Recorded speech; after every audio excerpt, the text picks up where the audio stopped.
Okay, I believe we are recording now. We will just get started and let people trickle in as they wish. But again, thank you guys so much for joining.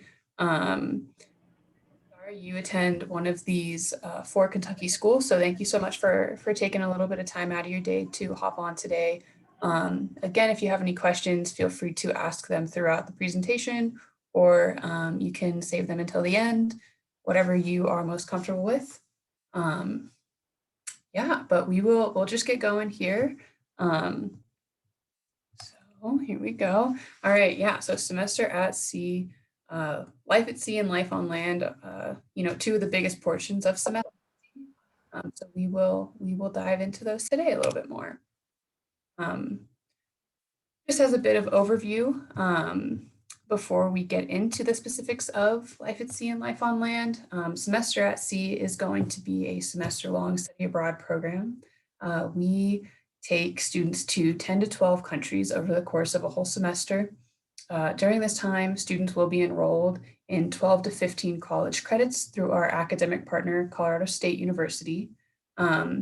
They will be taking those courses on our ship while you are at sea. So we will touch on that a little bit later here. In terms of course structure and that sort of thing, we will also touch on that. Yeah, that's kind of semester at sea in a nutshell. This is one of our upcoming voyages, actually the fall 2021 voyage. This is kind of just an idea of what a pretty typical semester at sea voyage would look like in terms of ports and countries visited. So yeah, definitely, take a look at this. We do, especially at this time, given, the world that we're living in, we ask for a bit of flexibility with those itineraries moving forward, as they are subject to change. And yeah, this unpredictability of this world, we're assessing all options for sure. So yeah, but this is kind of something that you can expect. Let's see here. So we'll start with life at sea. If this link works. Hey guys, I'm Sierra and I'm. You guys hear that okay? Is that? Yeah, that's Yes, good. it's good. Okay, awesome, cool. I'm gonna fill the screen. So this is a day in the life of one of our recent students that I believe she was on the fall 2019 voyage. So yeah, we'll just give this a quick watch. Gives you a really good idea of kind of what a day-to-day life looks like on the ship, and then we will dive into some specifics. So. A student on the fall 2018 voyage of semester at sea. I'm about to head to breakfast, so I'm going to change my door. We have limited communication on the ship, so this is so that my friends always know where I am and they can come meet up with me. Let's go. So we're at Berlin right now. It's one of 2 dining halls on the ship, and this is where I love to get breakfast. All right, so now I'm headed back to my cabin before my first class of the day, Global Studies, to get ready and grab my book. Hey, you guys ready? Hey.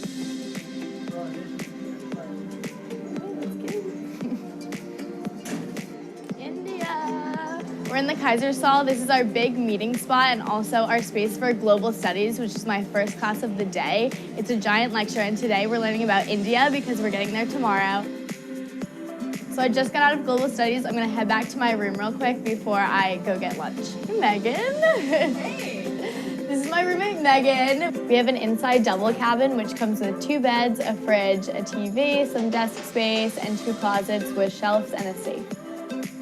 Now we have our bathroom. We brought an over-the-door hanger, which we keep our toiletries and some shoes in, and that saves a lot of space in here. If you do want to pay for laundry, it's only $6. You write your name on the bag, and it comes back to you in like 1 to 2 days. You can stuff it as full as you want, and it comes right outside your door to pick up. I'm on my way to get lunch up on Lido Deck, which is on Deck 9 before my oceanography class. So every day we have a salad bar available, and we have fresh fruit and cheese. There's always some type of sandwich. And then there's usually a type of pasta or an entree, but up top they tell us if it's vegetarian or if there's gluten or dairy in it. So anyone with dietary restrictions, I always know.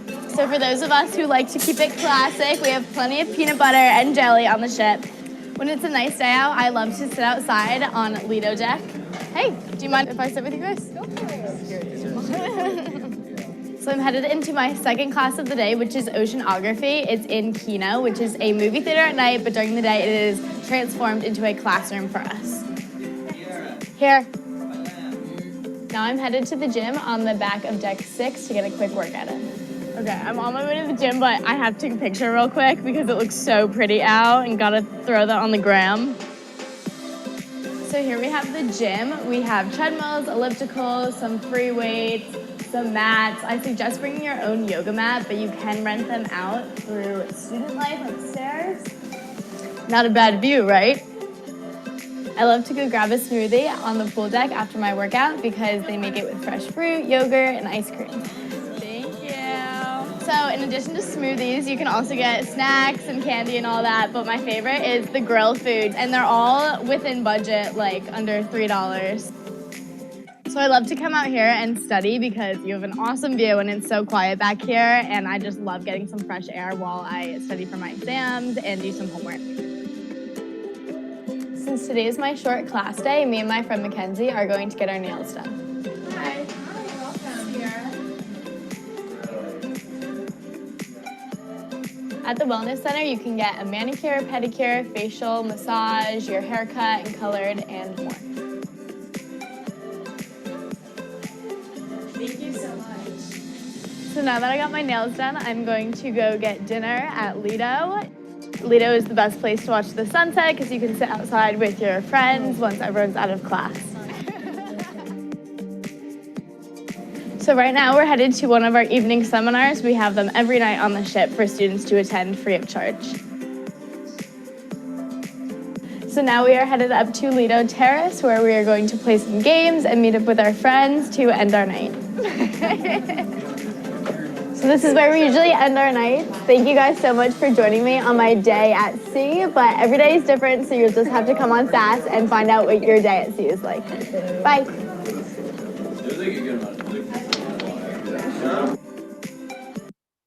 Great.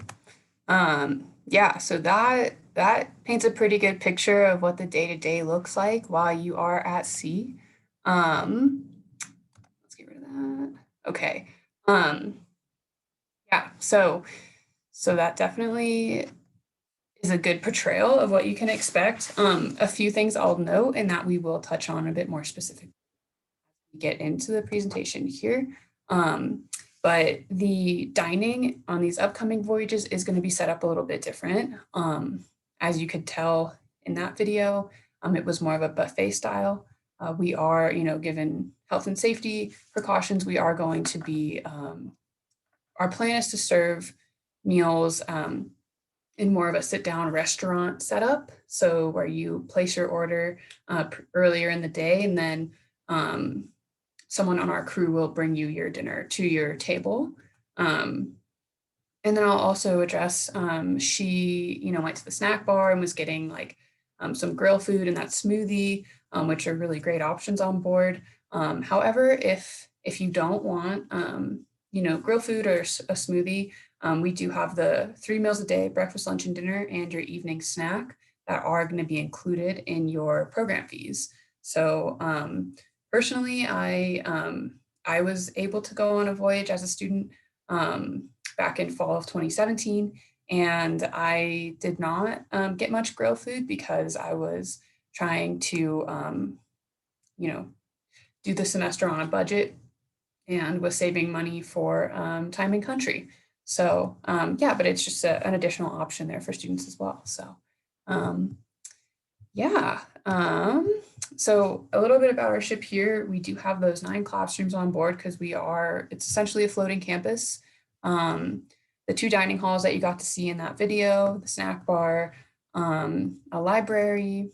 We have that big student union where she went to her evening seminar and her morning class, the movie theater, medical clinic, mental health center, a gym, the spa, which those spa services are going to be, they are available to all voyagers, but they will be additional cost. So if you want to get your nails done or your hair cut or something like that, then just something to keep in mind when it comes to budgeting. And then we have our pool and sports court as well. So yeah, it's a pretty nice ship. It does not feel like a college campus. It's pretty luxurious feeling, which is quite a treat. So yeah, a little bit about our life on board here. So this, in my opinion, is like the secret sauce of semester at sea.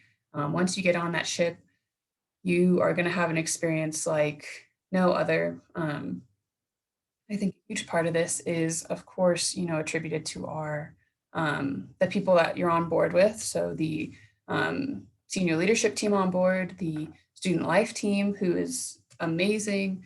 They're essentially like your RDs and RAs on board, and they coordinate a lot of these student life programs. So the involvement symposium, which is like a club rush essentially. So you can join a club, you can start a club, that sort of thing.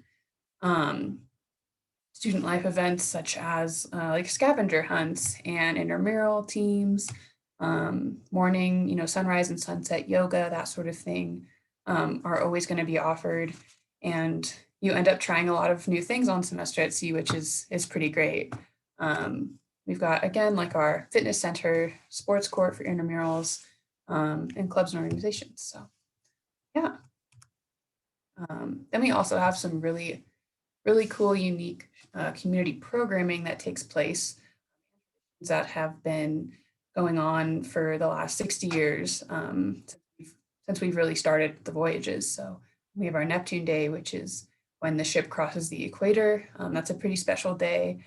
Sea Olympics, our alumni ball at the end of the voyage, movies almost every night in Kino Theater where we saw her attending a class, taco night, stargazing nights, which are when the captain actually turns off all the lights on the ship, and you get to go out and lay on the deck and see some amazing stars.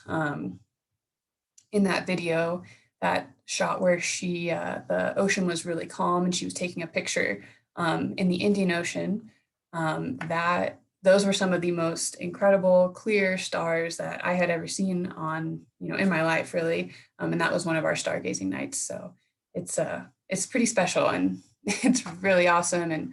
And there is no Wi-Fi on the ship. So our student life team does a really great job of getting together this programming to make sure that you're not bored and that you really do always have something to do. So yeah. Okay, and a bit about our community. So on a typical voyage, there will be between about 550 and 600 students, and they are going to come from all over the world. About 90% of those students will come from the US, but about 10% will come from international schools, which is really, really fun, really cool. It creates this really cool community that essentially you never stop learning new things. So, even if you are not in a new country, if you're sailing from place to place, there might be someone on board from Serbia, that you can have a really interesting conversation with. So, yeah. We have our roughly 60 faculty and staff members, and they can bring their families on board as well. We have our 10 to 20 lifelong learners who are going to be adult learners that participate in the voyage as well. And then we have our roughly 200 international crew members who really bring the ship to life. They're like the body and soul of the ship. It's incredible how amazing our crew is. So yeah, and I think it's really important to note too that this community is on a ship all together just with members of Semester at Sea. You're not going to be on a carnival cruise. This will be on the MV World Odyssey, which is our ship, and it's only members from the program who are on that ship. So you do form a very, very strong, quick bond with members of your community while you're at sea. So, and of course, definitely the most important part of a study abroad program is the academic component, or, arguably one of the most important parts. So how we structure academics, it's really unique. Essentially, we work on an A-B day schedule. So when you're at C, it's either going to be an A day or a B day. And you're going to have your courses will be taught on an A-B day schedule.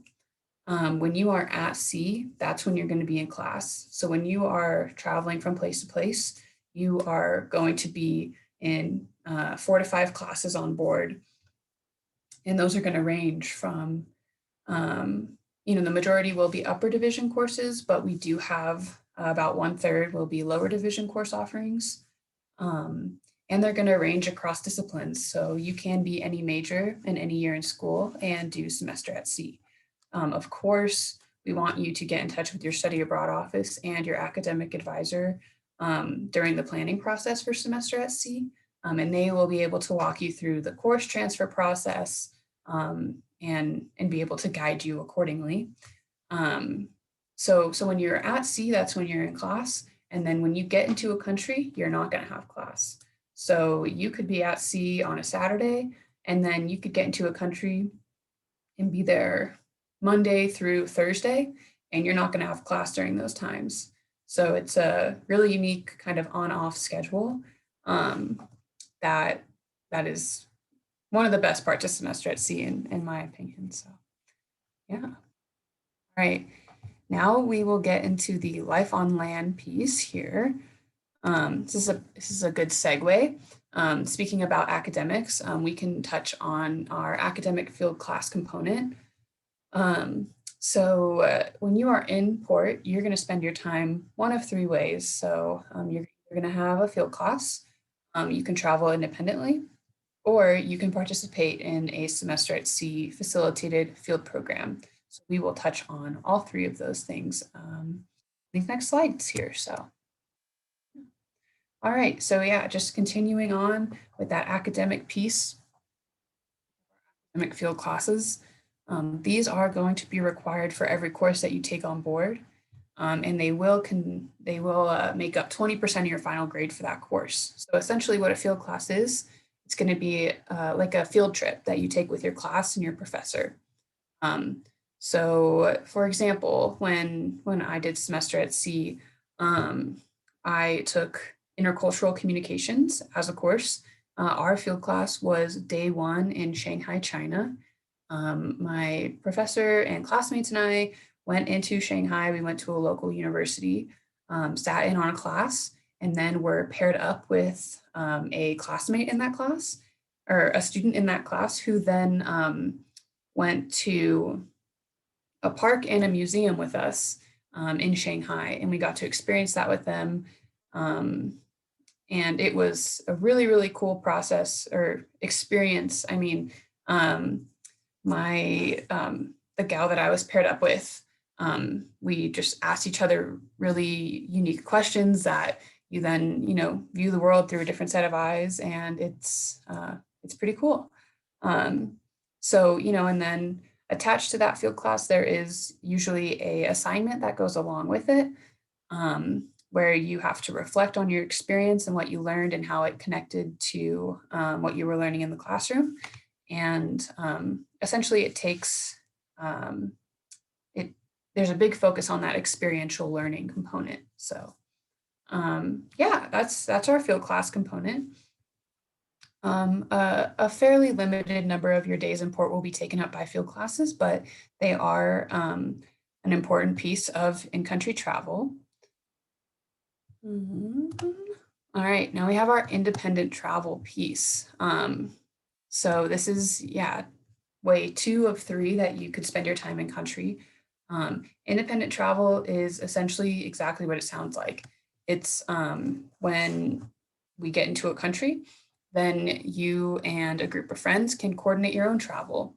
Of course, there's a lot of opportunity for customization and for a flexible itinerary. So if you're a big rock climber and you want to rock climb in every country that you visit, then you can do that. And that would most likely be achieved through, an independent travel trip that you take or a day in country that you coordinate yourself. You also can travel with whoever you'd like. We really strongly encourage students to travel with their fellow voyagers and friends. So we, love to see students doing that. It's a really good confidence booster. When you can go into a different country for a day or a few days and get around and really learn a lot about yourself. We do have a few guidelines and restrictions that we ask all voyagers to follow along with, one of which being that you must stay within the port country that you come into, and that you, of course, have to follow all local laws and customs. So, yeah, that is one option there as well. Then we have our field program option. So this is going to be, these are going to be semester at sea facilitated and coordinated trips within the country. So these are going to really range in length and offering. So they can be anywhere from a half-day program where maybe you make lunch with a local family to a multiple night program.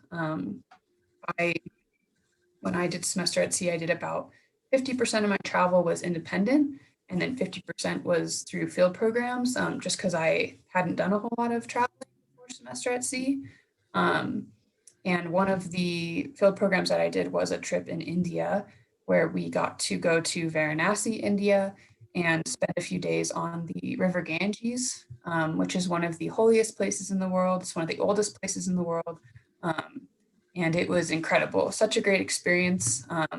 And all of our field programs have a semester at sea staff member or faculty member on those programs with you as well. So our trip liaison was incredible for that trip, and it was a great experience. You really accomplish a lot in a short amount of time because everything is coordinated for you. All of your transportation, lodging, meals, for the most part, meals, those are all going to be on an itinerary that you would receive at the beginning of your field program and that you get to look over before you decided if you wanted to do that particular field program or not.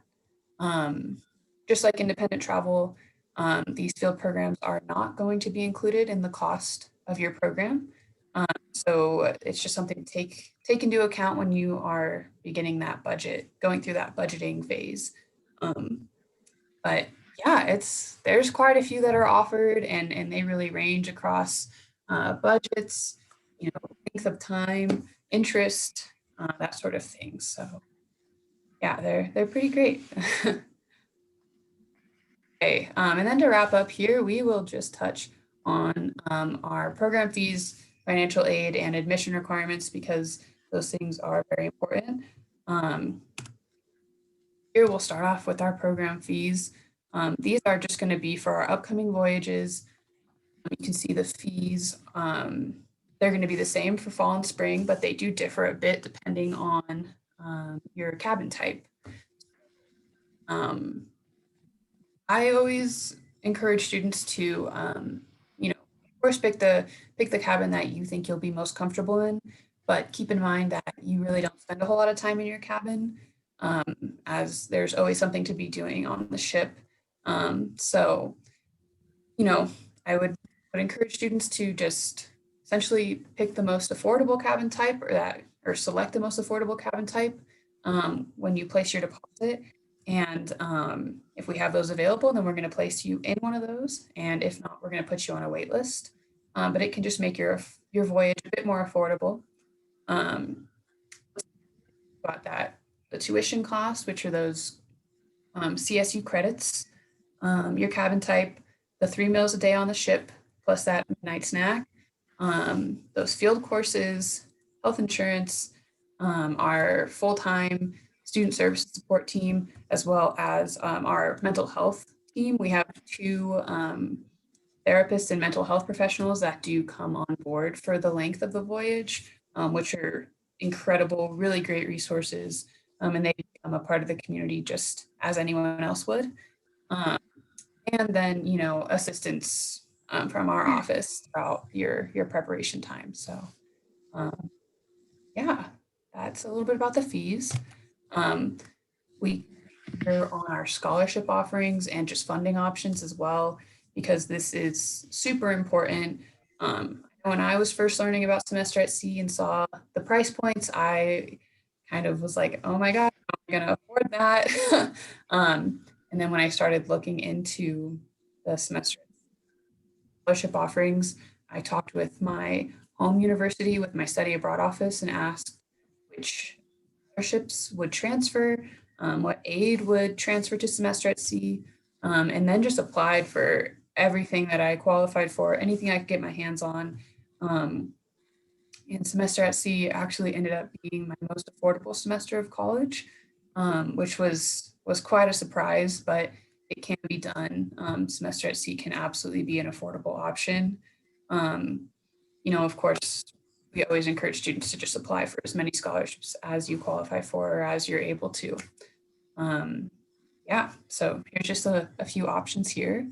And then we have our admission requirements. So we recently just switched to a new online application that we're using. It's a lot easier, a lot more streamlined for students to complete. Essentially, you go through, you answer some basic questions about yourself.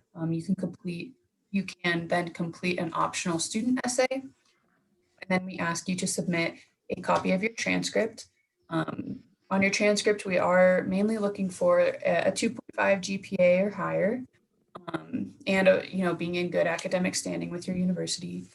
We do look for full-time enrollment, so 12 credits per semester, and just a consistent academic history. You are not quite to that 2.5 GPA requirement. We would encourage you to speak with your study abroad office, of course, but, and also reach out to me as well. And we can chat about options and kind of get a game plan figured out moving forward. And then, we will ask for a disciplinary clearance form to be completed by your school prior to embarkation. So this is something that you'll complete when you're a few months out from your voyage. So and then there are a number of schools that require university approval before we can admit you for your voyage. So it actually leads perfectly into this next slide here. I would encourage you guys to take a picture of this information. It's great to have, especially because I believe every single one of your schools, I believe, require university approval prior to admission. So a picture of this. If you decide that semester at sea would be a good fit for you, then reach out to your study abroad office first and foremost, let them know and get an idea of what that process is going to look like. And then we all work together from there to get you on board and make sure that semester at sea will be a good fit for you. So that's pretty much it on my end. I know that was a ton of information.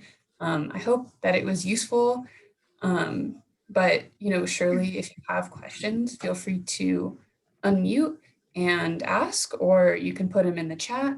I can put some helpful links in the chat as well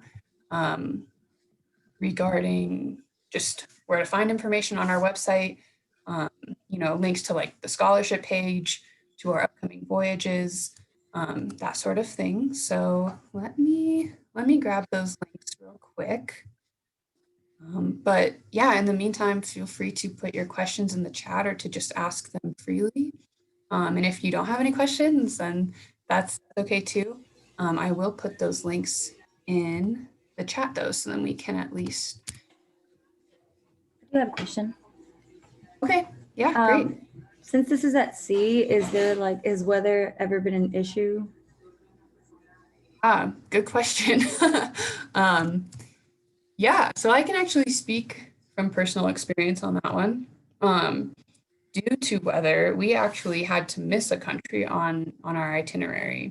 So first and foremost, your health and your safety are going to be our number one priority on the ship. And it's challenging to predict weather patterns for a whole semester. So if we have to make the decision to reroute, you have to miss your first day in country because of a storm, we're not going to send you straight through a storm if it's bad weather. We will slow down, we'll go around the storm. Our captain he has been doing this for a ton of years, super experienced guy, and the safety of the ship is his number one priority. So yeah, weather can absolutely be a factor. That's a really good question. Thank The you. links that you sent, do those have like access to what the course options are on them? Yeah, yep, I will grab that one right now for you actually. In here, this is going to be our frequently offered courses. So of course, take it with a grain of salt, because they do range and differ a little bit per voyage, just depending on the professors that we get on board. So yeah, take a look at those. I believe it denotes which courses are guaranteed to be offered, um, and which ones that we try to offer on every voyage, and then which ones change from. Yeah, definitely take a look at those. That's also a great link to show your academic advisor as well. Thank you. I have a question. Are the places that you travel to on fall semester and in spring semester pretty much the same, or do they differ sometimes? Good question. I will put a link to our upcoming voyages in the chat. At this moment, they are pretty similar, actually. The biggest thing that does change, they do differ a bit from voyage to voyage, but the biggest thing that does change is the direction. So one voyage travels east to west, while the other voyage travels west to east. So, where one voyage ends, the other starts, and where one starts, the other ends. So, yeah, take a look at those, and just keep in mind they are subject to change. Even when you get on the voyage, like personally, when we had to miss that one port because of weather, it's always a really good experience and flexibility when you get on semester at sea or studying abroad in general. So I see Holly, you asked a question in the chat here. Do the student assistant jobs earn a salary not including the scholarship? Yeah, good question. So they don't. How our student assistant jobs work is that's a $4,000 grant that will be applied to your program fees.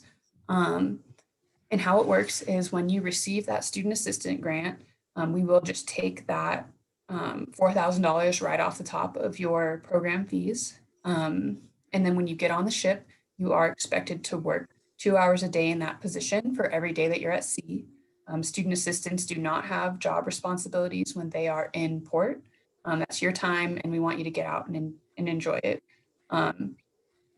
So just those 2 hours a day while you are at sea, you'll work with your supervisor to coordinate a schedule around your courses that, your A/B day schedule. But those student assistant jobs are just going to be the $4,000 grant. You will be paid on like an hourly basis once you get on the ship. So yeah, let me find the link to that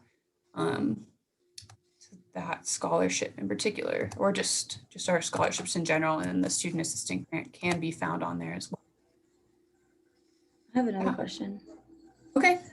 So for first time people who are going to semester at sea, is there some kind of like packing list or a list that kind of tells you what you should bring? For sure, yeah.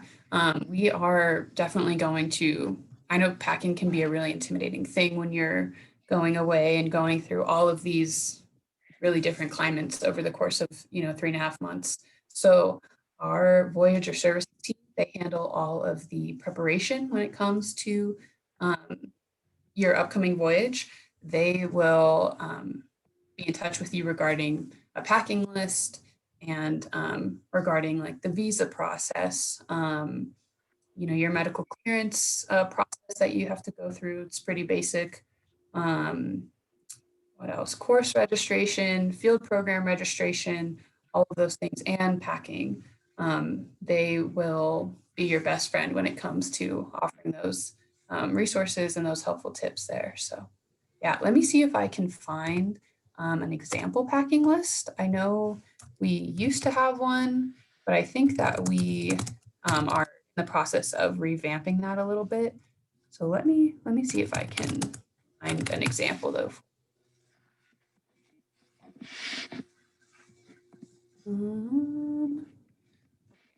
Yeah, we have here's a list on our website.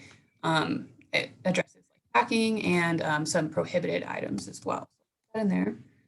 All right. Kellen, looks like you asked, do you have to be accepted into the program before applying for the scholarships that open on February 9th? Great question. That is such a good question. So how that works is you do have to be accepted into the program before you will be eligible for our scholarships, as well as before you can register for courses. How it works is you will work with me, you'll work with your study abroad office, make sure that you submit your application and you get all of those, your supplemental materials and approvals are all checked, and we will review your application. If you are accepted, then your next step will be to place your deposit. And once you place your deposit, that is when those opportunities kind of open for you in terms of scholarships and course registration and that sort of thing. I will say, really important to note that your deposit, it is going to be $1,000. It goes towards your program fees, but it is fully refundable up to 90 days before the voyage. So if you go through that scholarship process, you get accepted, you place your deposit, and then you go through that scholarship process and you get your aid award and you realize like, oh, this isn't going to be within my budget, or you have to withdraw for any reason, up to 90 days before the voyage, you will receive that full deposit back. So essentially, it's just our way to limit the amount of applications that we get in, because if we opened it up to all scholarships, or excuse me, to all students, then we would have so many applications. So we just want to make sure that you are committed prior to going through that scholarship process. So, yeah, great question though. Those deadlines can be found on that scholarship link. So yeah, let's see here.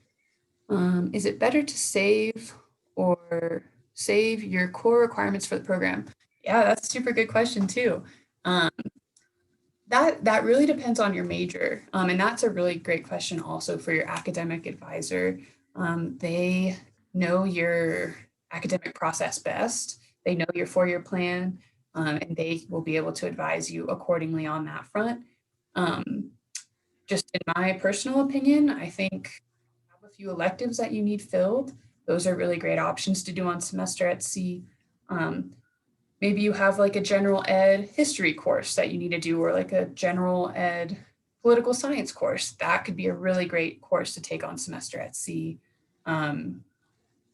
So yeah, it just really depends, if you're like a psychology major or a business major, a tourism major, then chances are you will have, a good number of courses to pick from on your voyage that will apply towards your major. But of course, you have to talk with your academic advisor to make sure that those courses that you want to take do apply towards your 4-year plan. So yeah, great question. All right, will there be more courses added to the list? Yeah, so kind of like our itineraries, those course lists are subject to change. I sent along that frequently offered list, or the frequently offered course list. But if you want to see specific course offerings for voyages, those will be found in the voyage specific page. So say you're curious about what courses are going to be offered on the fall 21 voyage, you would go to the fall 21 voyage page, and then there's going to be a little like toolbar, and courses will be an option on that little selection list. So you click in there. We really shoot to have all of our courses posted between 12 and 9 months out from the voyage. And then we will post syllabi between roughly around 6 months out is when the syllabus will start being posted for each of those courses. So yeah, hopefully that's helpful there. And Allie asked, since there is no Wi-Fi on board, how do you communicate with family back home? Yeah, great question. Really important question too. So how communication works on board with that, lack of Wi-Fi, you will, when you get on board, you are going to get a semester at sea email address. So it's usually like your first and last name and your voyage. So mine, for example, was Madeline Sweeney, FA17 at semesteratsea.org. It was super long. But when you get that, that is what you can use to communicate with your family and friends and even fellow shipmates. So you're always going to have access to that email. You have unlimited use to that, or you can send an unlimited amount of emails from there. And in terms of internet connection, there are a few sites that will work on the ship. So the Wi-Fi, I guess technically there is Wi-Fi, it's just extremely limited. You won't be able to use like social media or Netflix or anything like that. But you will be able to email home or to friends and family.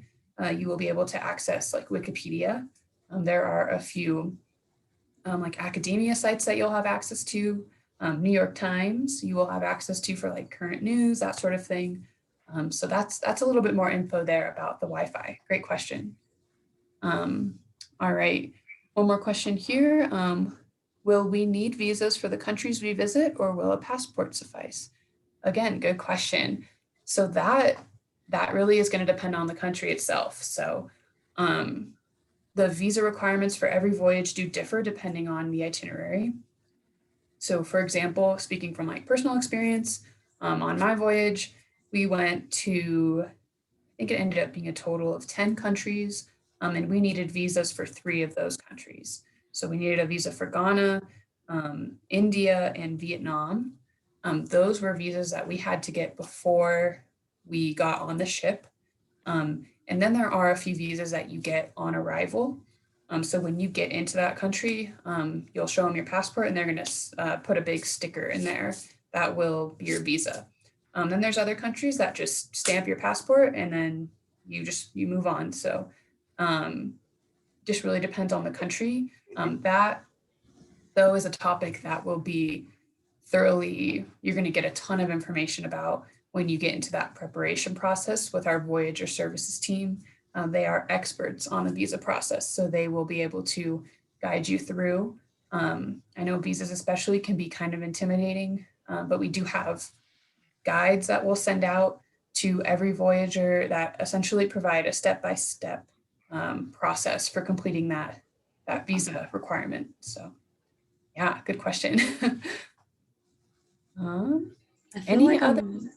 Sorry, go ahead. Sorry. No, you're good. I feel like I'm dumb for asking this, but I've like never heard of the semester at sea or how you even get on a ship and go across the world or whatever. But so it says you embark in the Netherlands and then disembark in Tokyo, Japan. So are we like flying to the Netherlands and then when we disembark in Japan, we fly back home? Yeah, good question. Yep, so how that works is you are responsible for getting to and from your embarkation and disembarkation locations. So in terms of this upcoming fall with the embarkation in the Netherlands, you will be responsible for setting up a flight and getting yourself over there prior to your embarkation date. And then when you finish up in Japan, then again, same thing kind of kicks in where you are responsible for setting up your travel to go home from there or to go to just, if you want to stay a few days in Japan, then at that point when the voyage is done, you're kind of free to do as you please at that point. So yeah, that's a really good question.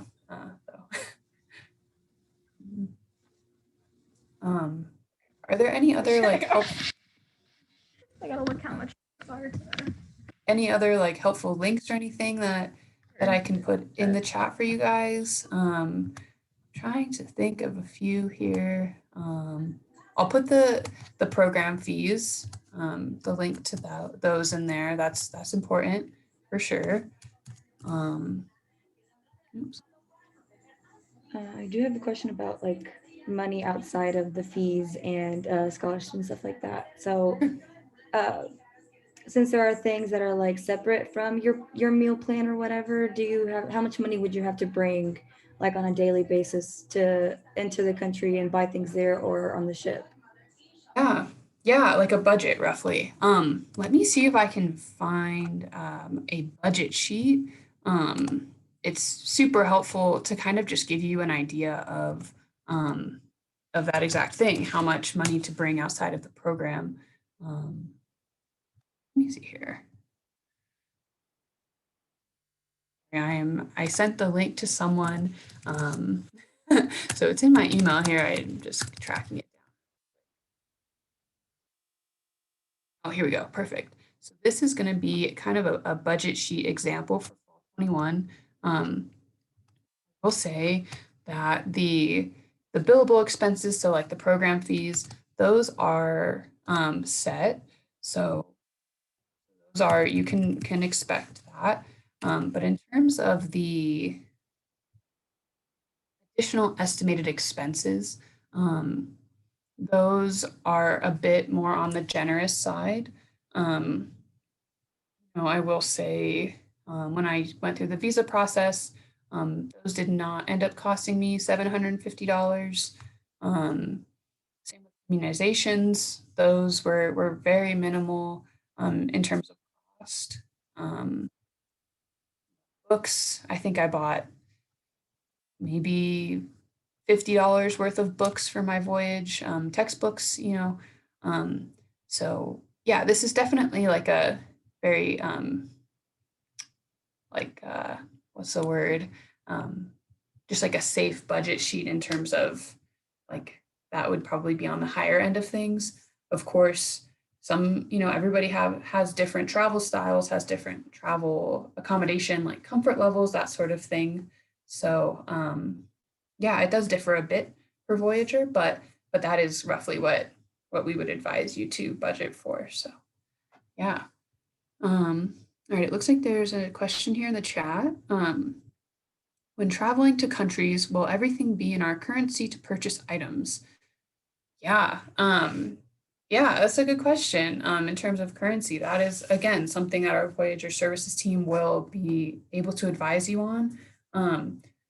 But the answer is no. So when you come into, I'm trying to think of like Japan, they're not going to accept U.S. dollars there. You will be paying in yen. Everything is going to be in that Japanese yen.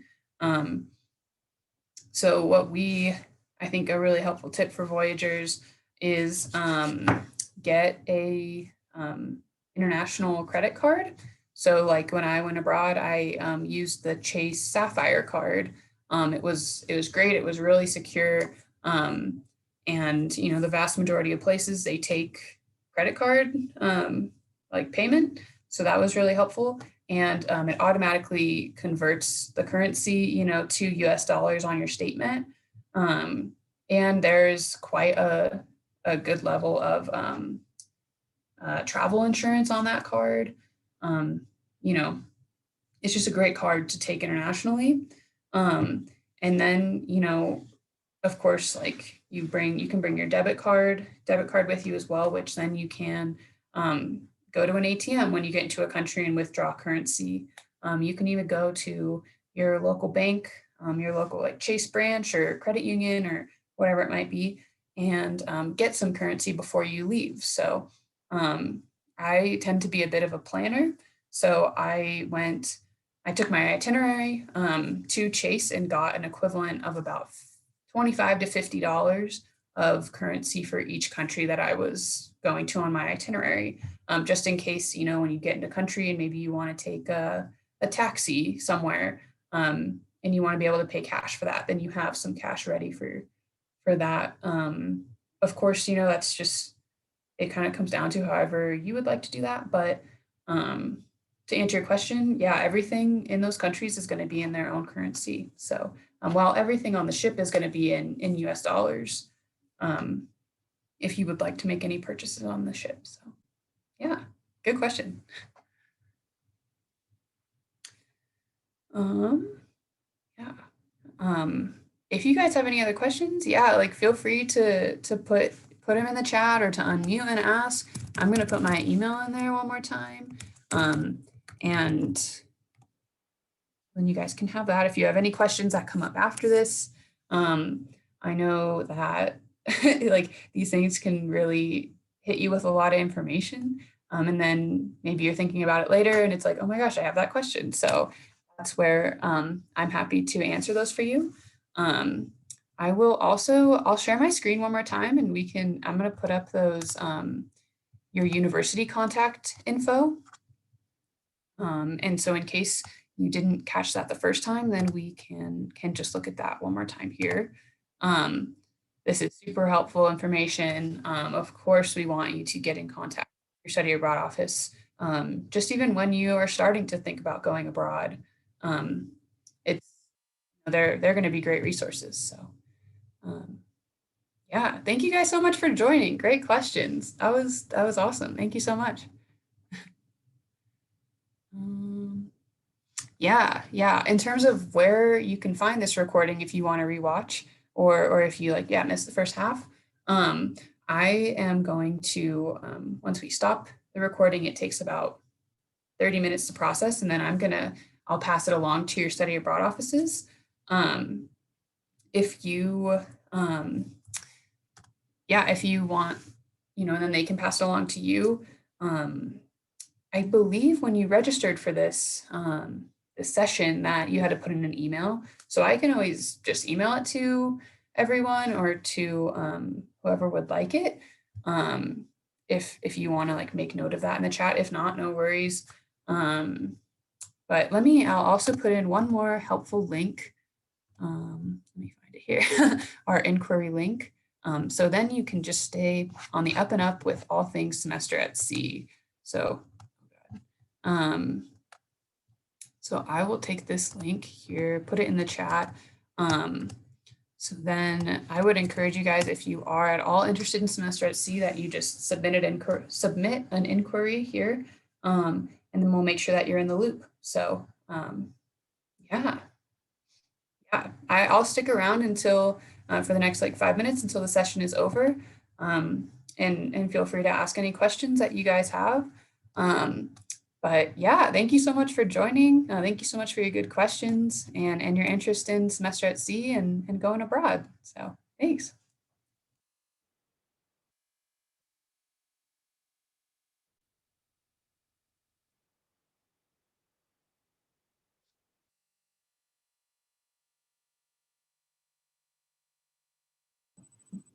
Thanks, Maddie. That was really great. Yeah, thank you, Michelle. Thanks for coordinating. Of course. Yeah, we'll gladly share the recording on our site for the spring fair for anyone who wants to revisit, because I love the videos and all the images and everything. Yeah, it was fun. I think this was a really fun topic to incorporate those videos into. So yeah, I was gonna say I hadn't seen that video, but that was awesome. Of the cool. I'm glad that our teams on the ship always do a really good job with those things. So it's always fun to share them out and get some positive feedback. So thanks. I'll pass it along.